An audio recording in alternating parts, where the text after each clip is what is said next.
Hello and welcome. It's Monday and it's Motivational Monday by Jim and Lucy. Today we talk about very important topic and probably one of the solution and how exactly to find the motivation to fight depression. As we know, many people have been having difficulties since COVID, post-COVID, and before then, because it is present topic and it's not always the one that we're comfortable to talking about. So our today's guest knows a lot how to help you, and welcome, Brian Sachetta. Hello, Brian. Hey, Lucy. Hey, Jim. Thank you for having me. I'm glad to be here. This is an important subject, and I'm really glad we have you here with us today to discuss this. Absolutely. Well, Brian, so let's start from the ground up. Fighting depression. I know there are many tools, book written about it, and finding motivation. So what do you say the secret? Is there secret sauce, secret tool, secret solution? So it's a good question to start with because I won't do too much promotion here, but I do have a book written specifically on the topic of depression. And in that book, I specifically say it does not appear, and by all means, there is not a silver bullet or magic formula, magic key to overcoming or getting through depression. But there are tactics that we can kind of put together in different ways of looking at the world and building our lives such that we can move through depression a little bit easier, right? So another way of saying that is like, I don't have necessarily a vegetable or, a pill or some activity that you can do and be like, bam, my depression is gone forever, right? That's, unfortunately, that's kind of just not how life works. But at the same time, there are still reliable things that we can do in our lives to get through depression. And one of the challenges, right, is like, I think people kind of sit on both ends of the spectrum where they want that magic pill, they don't find it, and then all of a sudden they kind of tip to the other side and say nothing is going to work, right? In reality, the solution lies somewhere in the middle where it's like it can take time to overcome depression. It can take, rebuilding, let's say, your friend circle, finding a job that you enjoy, a lot of different things. But once you identify what those things are, those become the quote unquote magic bullet in the sense that all of a sudden those become your way out of depression. Again, they can take a little bit of time to build and to go into those activities, right? To, let's say, for example, there's research out there that shows that being on a regimented exercise plan can be really effective in the treatment of depression. I would say going for one run is probably not going to quote unquote cure your depression, but getting on that plan, right? That can get you there eventually. So my overall philosophy with the book is shining light on those various things, and then also giving readers sort of the motivation, the hope that they need to understand that what they're dealing with is combatable, right? It is something that can be overcome in time, and then provide that motivation to be like, look, I know it's really daunting. I know it stinks that like there is no silver bullet, and yet we sometimes it feels like it's just such a daunting and complex subject that it's like, oh, how do I even start, right?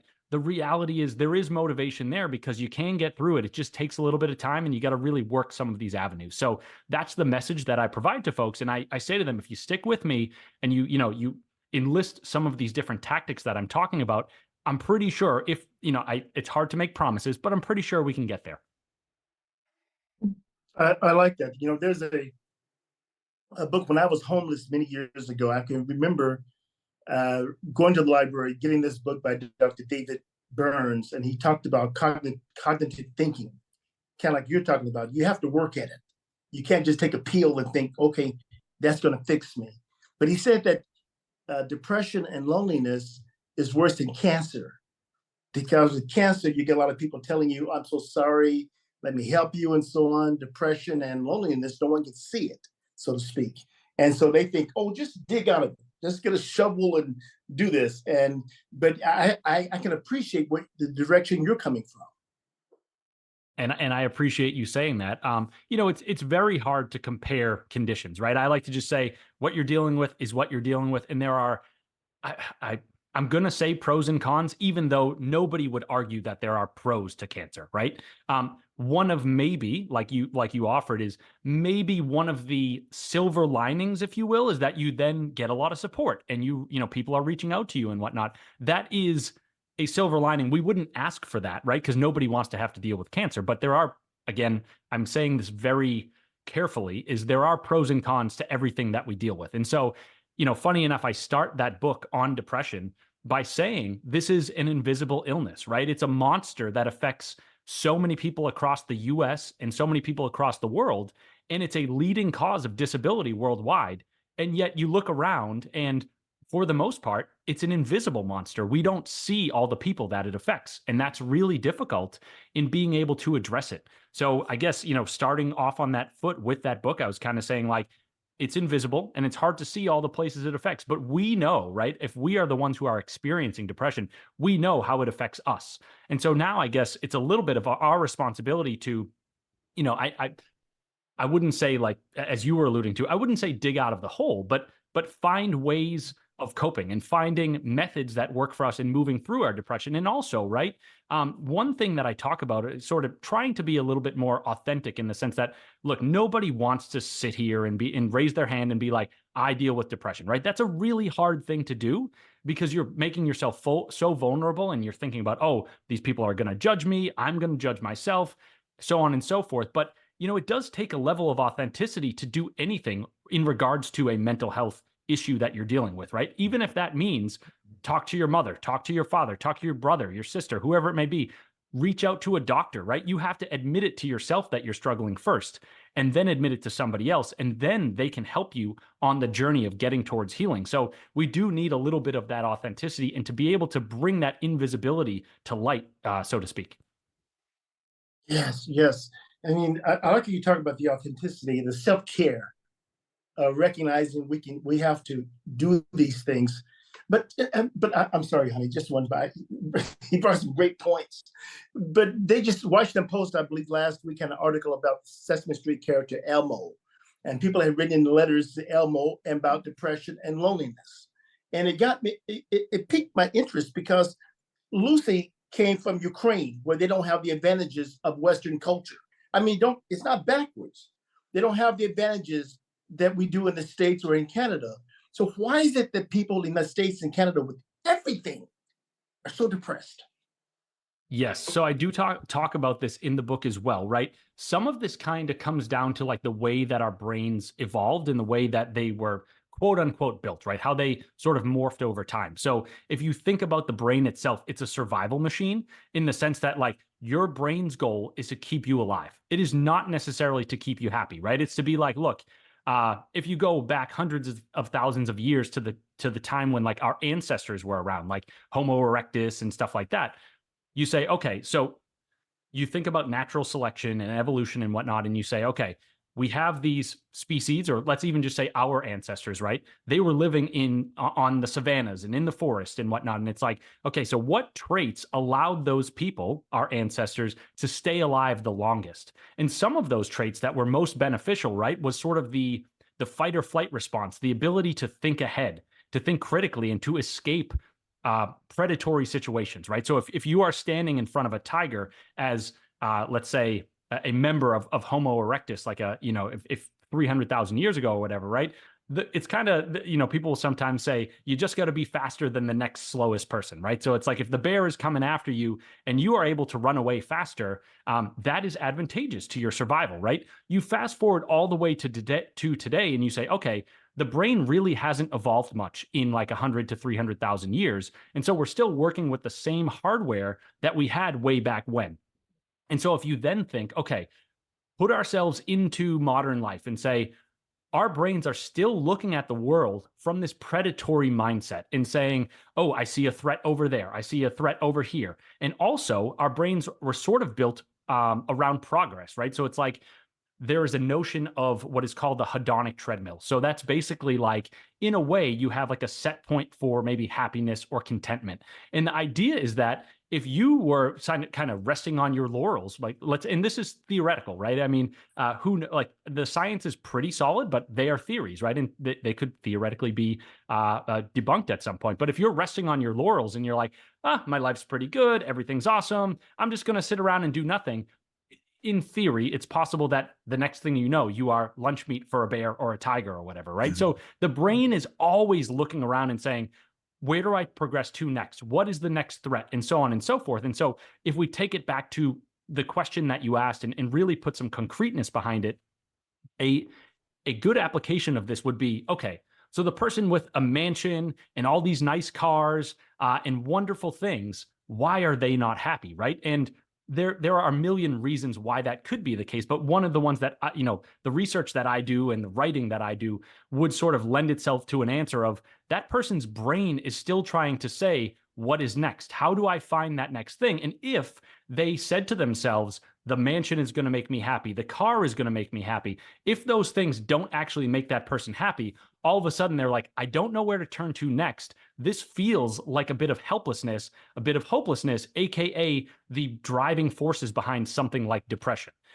There are so many different, I know we have a short amount of time on this podcast. There's a lot of threads we could go down, right? But another one would be you talked about isolation, right? And it's like the notion that if we are like our brains, again, we were sort of, it was better for us to live in small tribes. If we were out on our own in the wilderness, right? It was like winter's coming, animals are coming, bam, we're lunch meat again. So it's like our brains are wired to want to have to provide meaning when we are in small groups and we have intimate connections with other people. And we look at today's society and we say, wow, loneliness is so prevalent and depression is so prevalent. And, correlation doesn't always equal causation. But if a lot of people are lonely and the brain is wired to want to seek connections, it would make sense that in a modern society that fosters that disconnection, that you would see a lot of depression. That's very good. Nothing to say. Well, Brian, I have one more question for you. What will you tell? It can be difficult for those who go like down the rabbit hole when it all start piling up. It can be hard to get that switch, the point where you start working on it or start working out of it. What will be your message? Is there some sort of motto we need to put on a wall, something to keep in our mind, some phrase, catchphrase, something to make us snap out of that condition? It's hard, right? There is still no silver bullet, right? But there are some things that we can do that are helpful. The line, and again, I apologize for the promotion, but my brand is called Get Out of Your Head. And the reason why I named it that is because our minds are not really our friends, or at the very least, they can very easily become our enemies, right? And so if we are sitting on the couch, if we're sitting at our desk, if we are by ourselves and we are stewing over all these scary ideas, we're probably not going to get to somewhere good, right? If we're trying to outthink, so to speak, our depression or our anxiety, it's not going to be long before we feel even more depressed and even more anxious. So the idea of saying get out of your head is this reminder to be like, look, put these ideas down, go for, and to the degree that you can, right? I say this sort of off the cuff, go for a run.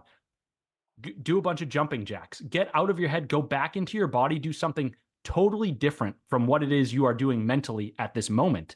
That might allow you to put some space between yourself and the problem, and then see that predicament that you're in a new fashion that allows you to then avoid going down that rabbit hole even further in the near future.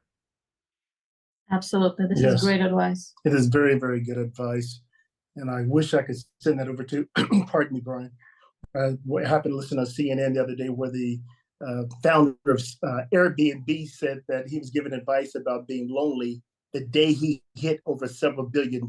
So I'm wondering, how could that make you lonely? He immediately felt lonely. But you think the answer is for self-care is for us to step out of ourselves, like maybe go out and help other people. I mean, there are kids in hospitals that need reading books read to them, or something that we can do that makes us better in turn. Yeah, it's funny. If you look at some of the studies around altruism, obviously being altruistic, right? You are focusing on somebody else and you are helping them. But, you look at sort of the pharmacology or the neurotransmitter activity of a brain that is wired towards being altruistic, right? And another way of saying that with less jargon is basically it feels good to you to help other people, right? So in a way, when you are helping other people, you are also helping yourself. And so the answer to your question, Jim, I think is yes. I think orienting ourselves in that fashion can be quite positive.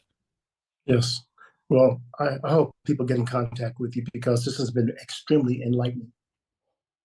Awesome. And I do want to say that Elmo thing last week was really enlightening and eye-opening as well. And it just kind of shows, the fact that even though we have a lot of wealth and a lot of great things in this country, people are still struggling. And that is one of the main reasons that I do the work that I do, that I wrote, that book on depression, is understanding that it is a bit of a complex topic, and it can be really tricky to get a hold of, but you still can. And that's the motivation piece, is me coming in and saying, I know everything looks dark. I know everything looks terrible, but like, if you listen to me and you trust me, I promise there is a way out of this stuff. So I think that's fantastic.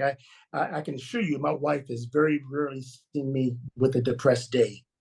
I have lived in my car, been married more than once, and I have prostate cancer. I've had major depression. But one thing about it every day is that I talk myself out of it every single day. And I'm glad there are people like you that give us power to be empowered. And my heart goes out to you, Jim, and I respect your joyous attitude and ability to take on hardship, and not let it get you down. It shows that you're a really strong person and a really courageous person, and keep fighting on. And I'm happy to help bring this message in any way that I can. I hope that it helps you. I hope that it helps the audience. We appreciate it.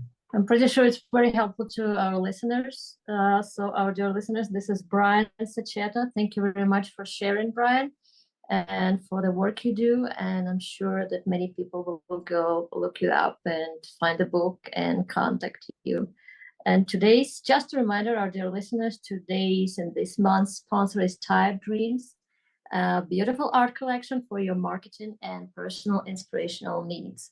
Visit typedreams.site.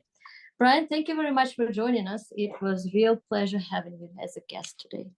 My pleasure as well. Thanks so much. This is Motivational Monday by Jim and Lucy. Follow our podcast And check out our website, jimandlucywoods.com.